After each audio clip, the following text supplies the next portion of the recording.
मैं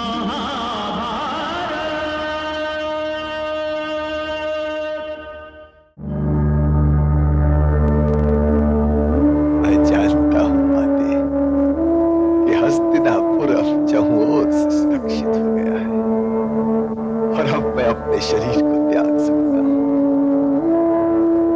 किंतु मैं वासुदेव की प्रतीक्षा कर रहा हूं माते।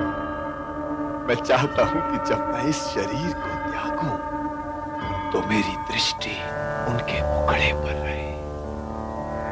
मैं स्वर्गलोक के लिए पृथ्वी से यही उपहार लेकर जाना चाहता हूं माते, बस यही उपहार लेकर जाना चाहता हूं।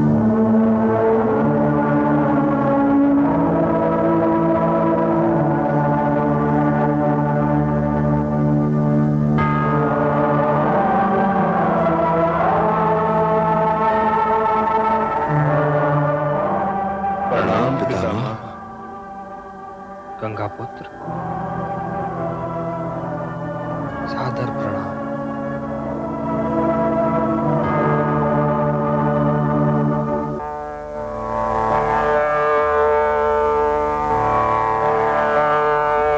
मैं जानता था कि तुम अवश्य आओगे। तुम्हारे दर्शन ने स्नेह लेप का कार्य किया है। जैसे बालू जल को चूस लेती है, तुम्हारे दर्शन ने मेरी सारी दुनिया चूस ली है। मेरी दृष्टि वर्षा काल के धुले हुए आकाश की स्वच्छ, यादों की वो बोरियां जो बिल्कुल ऊंची हो, ऐसी सुलझी है मानो कभी ऊंची है। हे गिरधर, हे गोपाल, हे देवकी नंदन, मुझे तो जीते जी मोक्ष मिल गया। यही तो मैं चाहता था और अब मैं ये चाहता हूं कि आप अपने पौत्र युधिष्ठिर को अंतिम शिक्षा दीजिए। हे ओंकार, तुम्हारे होते शिक्षा देने वाला मैं कौन? नहीं पितामह, नहीं। मेरे पास ज्ञान है किंतु अनुभव नहीं। अपना अनुभव देकर इन्हें धन्य कीजिए। तनिक मेरे आंसू पहुंचते वासुदेव कि मैं हस्तिनापुर नरेश, पांडु पुत्र, चक्रवर्ती महाराज युधिष्ठिर के दर्शन कर सकता। पितामह,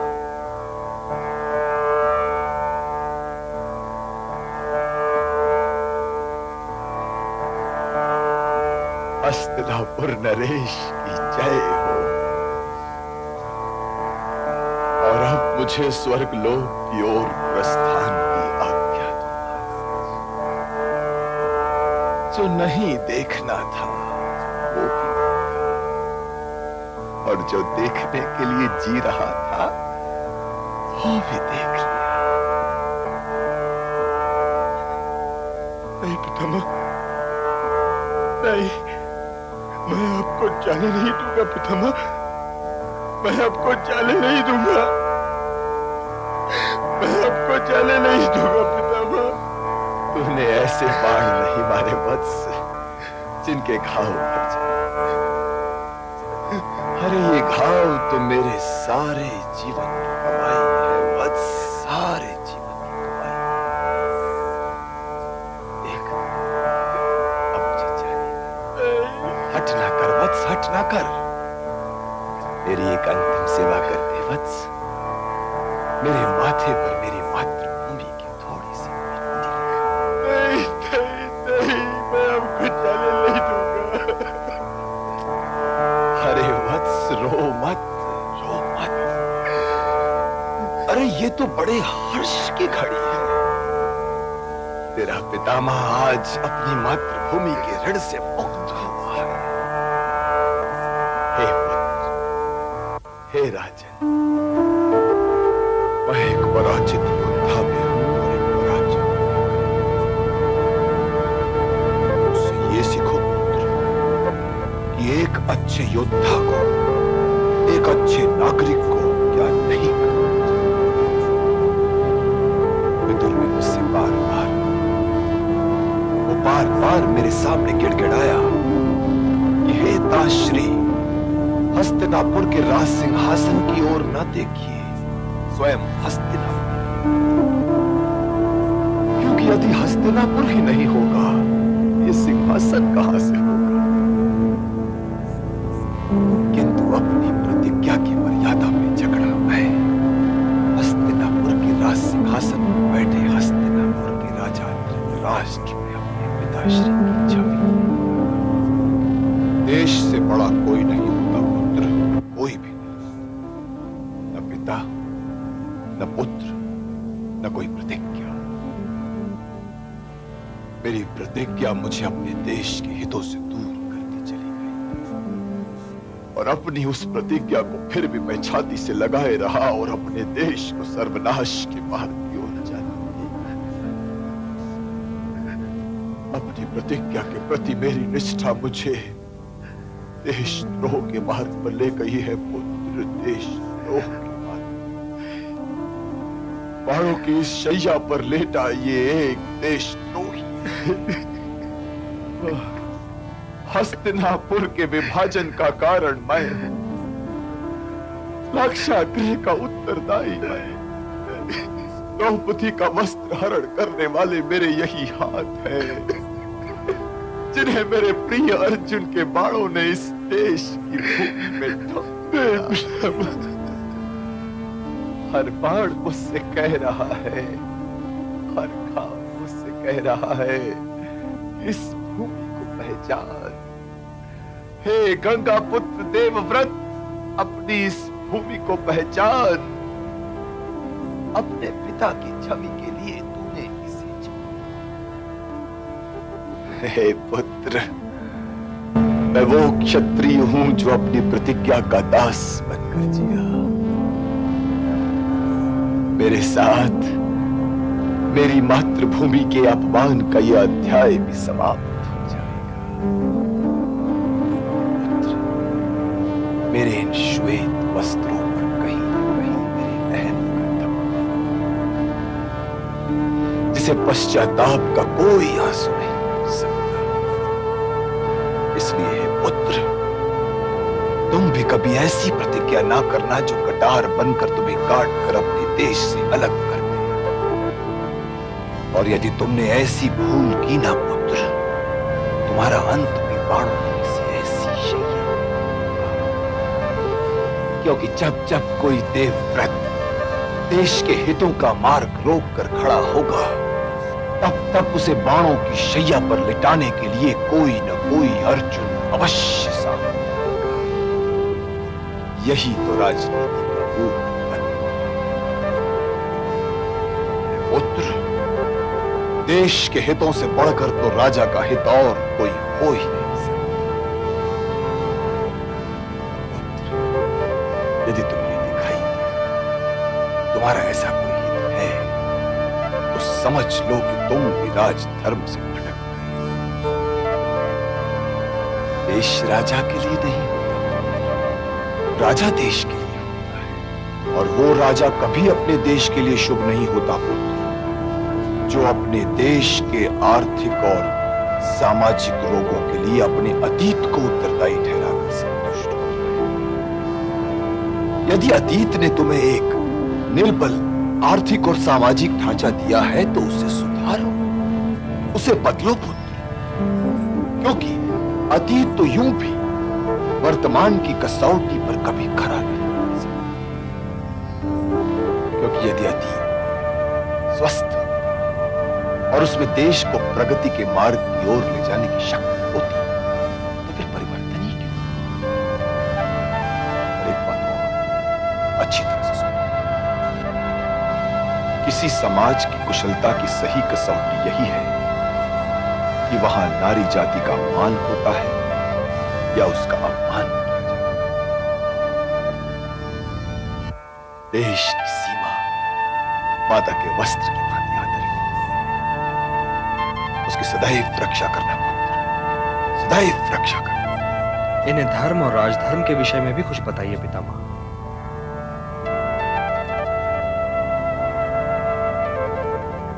धर्म विधियों या औपचारिकताओं का अधीन नहीं है पुत्र युधिष्ठिर। धर्म अपने कर्तव्यों और दूसरों के अधिकारों के संतुलन कर, इसलिए धर्म का पालन अवश्य करो। राजधर्म भी यही है, किंतु राजा का दायित्व नागरिक के दायित्व से कहीं अधिक हो। यदि कोई परिस्थिति देश के विभाजन की मांग कर रही है तो कुरुक्षेत्र में आ जाओ, किंतु देश का विभाजन कभी ना होने दो। क्या तुम पांचों भाई माता कुंती को काट कर आपस में बांट सकते हो? यदि नहीं तो फिर मातृभूमि का विभाजन कैसे संभव हो सकता है? मैं ये बात कर चुका, इसीलिए ये सब कह रहा हूं।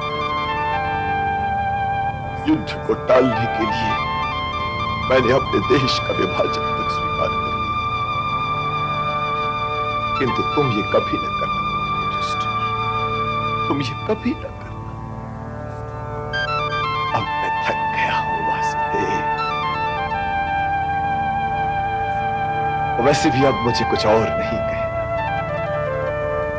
मेरे पुत्र अर्जुन, अब तो मेरे माथे मेरे देश की मिट्टी का तिलक लगा दो।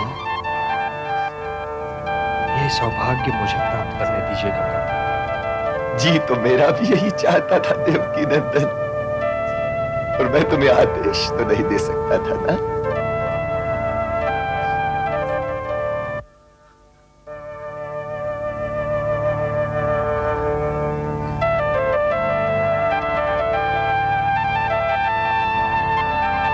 बस अब जाने की आज्ञा दो वासुदेव।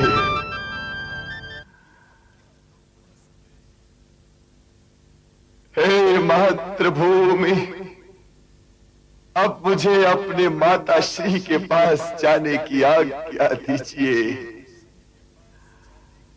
हे आकाश, मेरे देश को धूप छांव वर्षा की कभी कमी न रहे, उसके वृक्ष सदा फलों से लदे रहे, उसके कमल खिले रहे, उसकी नव मल्लिकाएं अपनी सुगंध के बिछौने पर बैठी रहे, उसके जलाशय स्वस्थ और जीवित रहे, उसकी राजनीति के सूर्य को कभी ग्रहण न लगे, ग्रहण न लगे।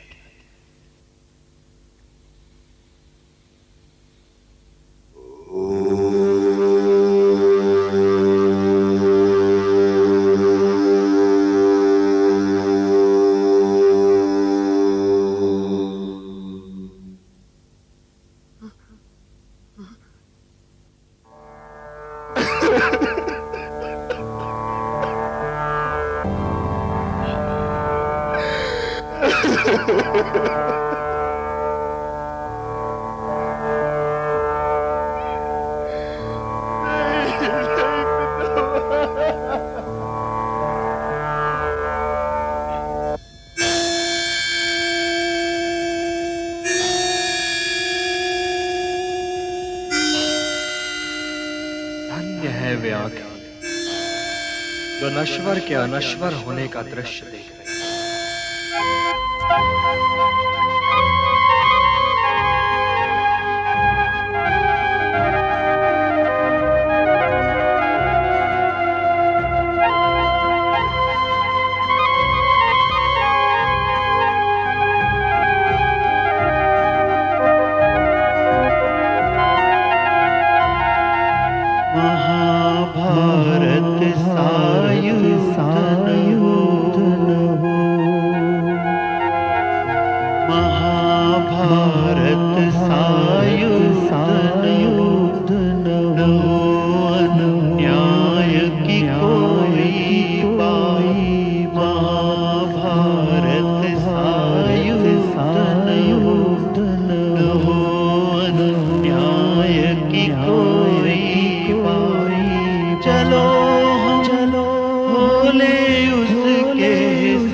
करे जो कृष्ण के